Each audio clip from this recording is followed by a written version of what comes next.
Hadani syartani asasiyani fi kulli sanadin sahih kama takarrara fi ilmi mustalah. Dan inilah dua asas yang menjadi asas paling utama ya dalam sahihnya sanad di dalam ilmu mustalah. Pertanyaan saya nih, kalau andaikan Albani masih hidup, mustalah yang mana, Bre? Mustalah yang mana, Bro? Gitu loh. Karena ulama-ulama dulu itu mengatakan la a'rifuhu, bukan menjarah menurunkan derajatnya menjadi dhaif, enggak. Tadi kita telah mendengar bagaimana narasi yang telah dikatakan oleh saudara Muhammad Fuad Abdul Wafi dengan narasi yang merendahkan Syekh Muhammad Nasiruddin Al-Albani, ulama ahli hadis abad ini. Benarkah bahwa pernyataan Syekh Al-Albani sebagaimana tadi telah disebutkan ya, tidak sesuai dengan ilmu mustalah al-hadis, sehingga saudara Muhammad Fuad Abdul Wafi mempertanyakan di dalam video tersebut mustalah yang mana? Seorang yang mempelajari ilmu mustalah hadis, bahkan pelajaran yang paling mendasar sekalipun, dia akan mengetahui bahwasannya syarat dari hadis sahih tersebut ada 5. Yang pertama adalah bersambungnya sanad. Yang kedua, perawinya tersebut adil. Yang ketiga, perawinya tersebut dhabit. Yang keempat, tidak ada syadz di dalam riwayatnya. Yang kelima, tidak ada illah di dalam riwayat tersebut. Dan orang yang mempelajari ilmu hadis tahu tentang syarat ini. Bahkan anak SD sekalipun dia tahu dan dia hafal tentang Manzumah Baiquniyah tentang ilmu mustalahul hadis, di mana disebutkan di sana dalam Manzumah Baiquniyah, awwaluha sahih wa huwa mattasal isnaduhu walam yashidda aw yu'al yarwihi adlun dhabitun an mislihi mu'tamadun fi dhabtihi wa naqlihi. Yang namanya hadis sahih ya, awaluha sahih, diantaranya satu adalah hadis sahih, wa huwa mattasal, yaitu yang bersambung sanadnya, isnaduhu, walam yashidda au yu'al, dan tidak ada riwayat yang syad atau tidak ada riwayat atau illah di dalamnya.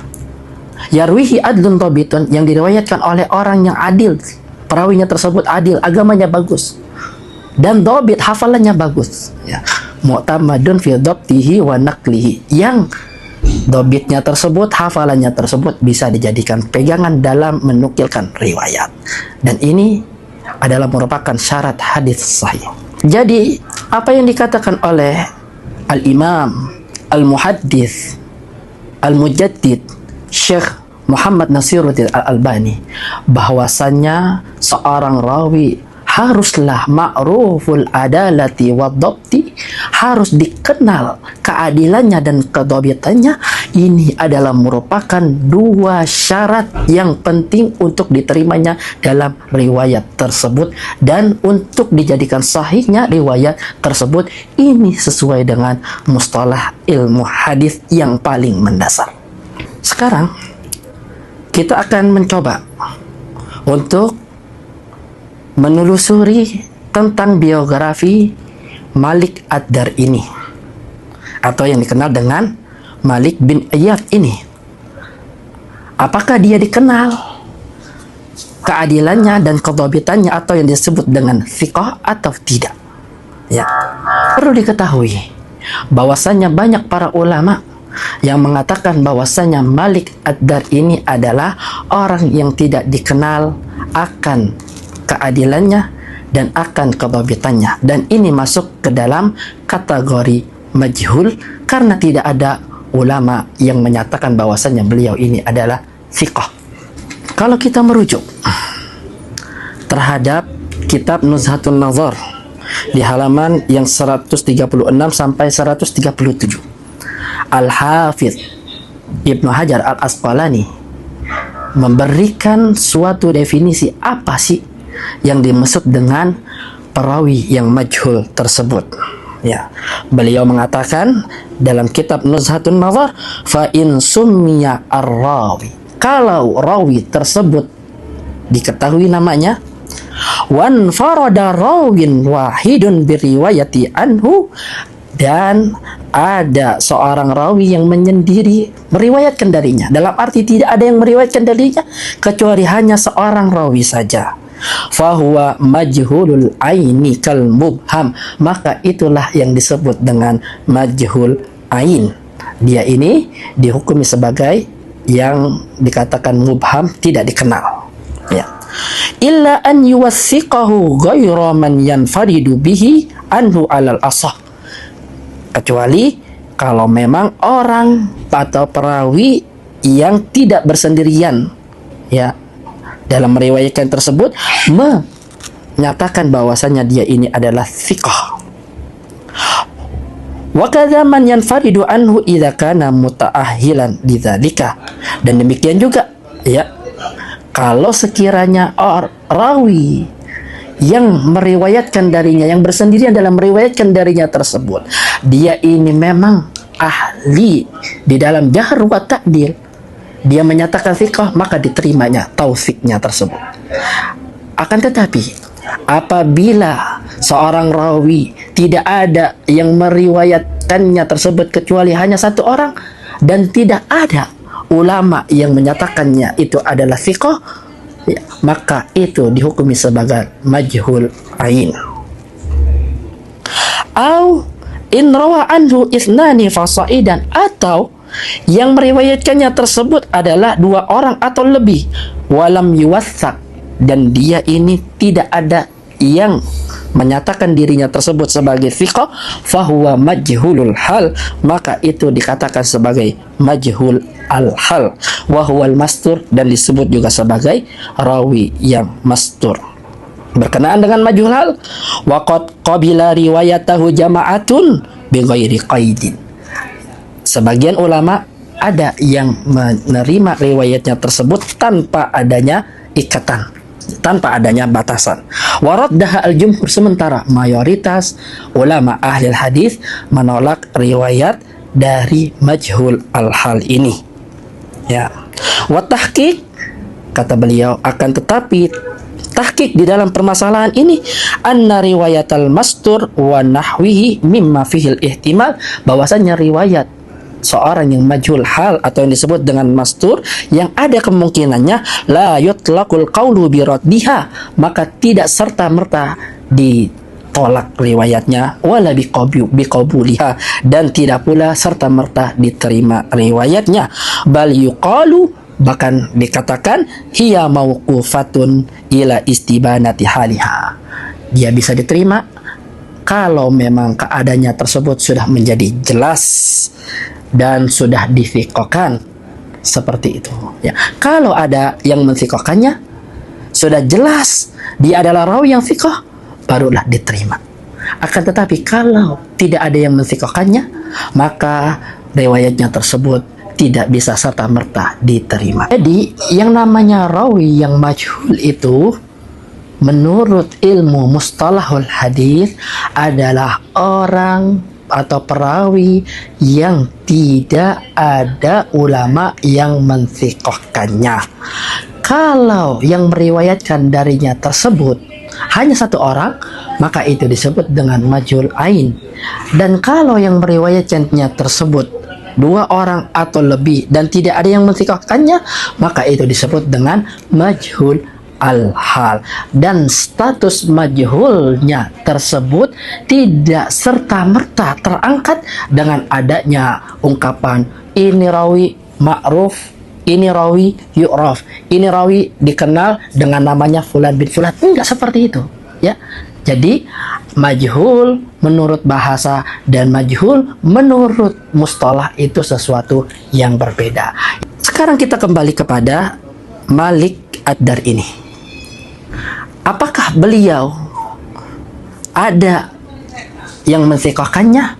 Maka kalau kita merujuk dalam kitab Jarh wa Ta'dil di jilid yang ke-8 halaman 213, ya, di mana Ibnu Abi Hatim ketika membawakan biografi Malik Ad-Dar, ya, beliau tidak menyatakan fiqh, ya, beliau tidak menfiqhkannya, dan beliau membawakannya membawakan biografinya tersebut ya tanpa mensikohkan dan tanpa mendhaifkan, dan ini masuk ke dalam riwayat yang majhul atau ghairu ma'ruf bil adalati wa dhafti, yang tidak dikenal sebagai seorang yang thiqah ya, yang dikenal sebagai orang yang adil dan dhabit. Beliau mengatakan, Ibnu Abi Hatim, Malik bin Iyad maula Umar bin Al-Khattab. Malik bin Iyad yang merupakan maula bekas budaknya Umar bin Al-Khattab, rawa an Abi Bakar As-Siddiq, dia meriwayatkan dari Abi Bakar As-Siddiq, wa Umar bin Al-Khattab radhiyallahu anhuma, dari Umar bin Khattab, rawa anhu Abu Saleh As-Samman, dan yang meriwayatkan darinya yaitu Abu Saleh As-Samman, sami'tu abi yaqulu dzalika, aku mendengar ayahku yaitu Al-Imam Abu Hatim mengatakan seperti itu. Jadi berdasarkan nas dari Ibnu Abi Hatim ini, yang beliau mendengar dari ayahnya bahwa Malik Ad-Dar tidak ada yang meriwayatkan darinya kecuali Abu Saleh As-Samman. Jadi kalau kita masukkan dalam ilmu mustalahul hadis ya, Malik Ad-Dar ini masuk dalam kategori majhul ain karena tidak ada yang menfiqahkannya dan yang meriwayatkan darinya hanya satu rawi saja, dan majhul ain ini tertolak riwayatnya tersebut. Kalau kita merujuk dalam kitab Al-Isabah fi Tamyiz As-Sahabah yang ditulis oleh Ibnu Hajar Al-Asqalani ya, Al-Hafidz Ibnu Hajar Al-Asqalani di jilid yang ke-6, beliau mengatakan tentang biografi Malik bin Iyad ini, rawa anhu Abu Saleh As-Samman, yang meriwayatkan darinya tersebut adalah Abu Saleh As-Samman. Kemudian beliau menambahkan wa ibnahu, dan kedua anaknya yaitu Aun dan Abdullah ibna Malik, yaitu anaknya Malik Ad-Dar ini. Maka kalau kita mengambil pernyataan dari Al-Hafidz Ibnu Hajar Al-Asqalani dalam kitabnya Al-Isabah ini tentang Malik Ad-Dar, maka kita dapati bahwasannya Malik Ad-Dar ini ada yang meriwayatkan darinya dua orang atau lebih, akan tetapi tidak ada yang menfiqahkannya, maka masuk ke dalam kategori majhul al-hal. Dan majhul hal itu tidak serta-merta riwayatnya ditolak atau tidak serta-merta riwayatnya tersebut diterima sampai ya jelas apakah dia thiqah atau tidak. Kalau tidak ada yang menfiqahkannya, maka riwayatnya tersebut masuk ke dalam majhul. Lalu bagaimana dengan Ibnu Hibban ya, yang memasukkan Malik Ad-Dar ini dalam kitabnya Ats-Tsiqat? Apakah menjadikan Malik Ad-Dar ini sebagai perawi yang thiqah? Maka jawabannya bahwasannya tidak serta-merta rawi dimasukkan di dalam kitab Ibnu Hibban tersebut, yaitu kitab Ats-Tsiqat, menjadikan rawi itu thiqah. Kenapa? Karena Ibnu Hibban terkenal sebagai orang yang mutasahil, orang yang bermudah-mudahan di dalam memasukkan perawi tersebut di dalam kitabnya. Bahkan beliau memasukkan rawi-rawi yang majhul, bahkan beliau memasukkan dalam kitabnya tersebut perawi-perawi yang dhaif. Siapa yang mengatakan seperti ini? Bukan saya, akan tetapi yang mengatakan ini adalah para ulama. Di antaranya adalah apa yang dikatakan oleh As-Sakhawi dalam kitabnya Fathul Mughith ya, di juz yang keempat halaman 433. Beliau mengatakan wa fi Tsiqat, di dalam kitab Tsiqat, li Abi Hatim Ibni Hibban, punya Abi Hatim Ibnu Hibban, wa huwa ahfaluha, dan itu adalah kitab yang paling besar. Lakinnahu yudriju fihim man zalat jahalatu ainihi, akan tetapi beliau memasukkan perawi-perawi yang masih dalam keadaan majhul ain ya. Bal wa man lam yarwi anhu illa wahid, bahkan yang tidak ada yang meriwayatkan darinya tersebut kecuali hanya satu orang. Walam yadhhar fihim jahr, dan tidak nampak di dalamnya tersebut jarah dari para ulama. Kama salafa fis sahihi az-zaid ala sahihaini, sebagaimana telah berlalu di dalam penjelasan tentang hadis sahih yang memang di luar dari kitab sahihain, wa fi majhulil ain, dan dalam pembahasan majhul al ain. Aidon, dalam pembahasan majhul ain juga, wa dzalika ghairu kafin fi tawfiqi indal jumhur, dan ini menunjukkan bahwasannya seorang rawi yang dimasukkan di dalam kitab Thiqah oleh Ibnu Hibban tersebut tidak cukup untuk dinyatakan perawi yang thiqah menurut mayoritas ulama. Wa rubbama yadhkuru fihi man adkhalahu fi du'afa. Bahkan terkadang beliau ini memasukkan perawi-perawi yang dhaif di dalam kitabnya tersebut, imma sahwan au ghairu dzalika.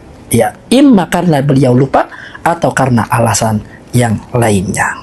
Kesimpulannya, bahwasannya pernyataan Syekh Al-Albani bahwa seorang rawi haruslah dikenal akan keadilannya, akan hafalannya, ini adalah merupakan dua syarat yang terpenting di dalam diterimanya atau sahihnya suatu riwayat. Ini sesuai dengan ilmu mustalahul hadis.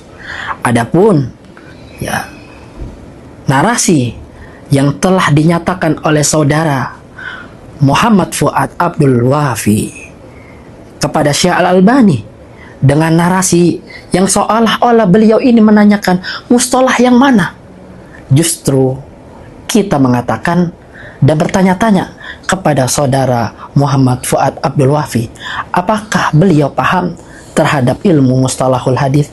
Apakah beliau paham terhadap syarat-syarat diterimanya hadis sahih dan riwayat sahih tersebut? Barakallahu fikum.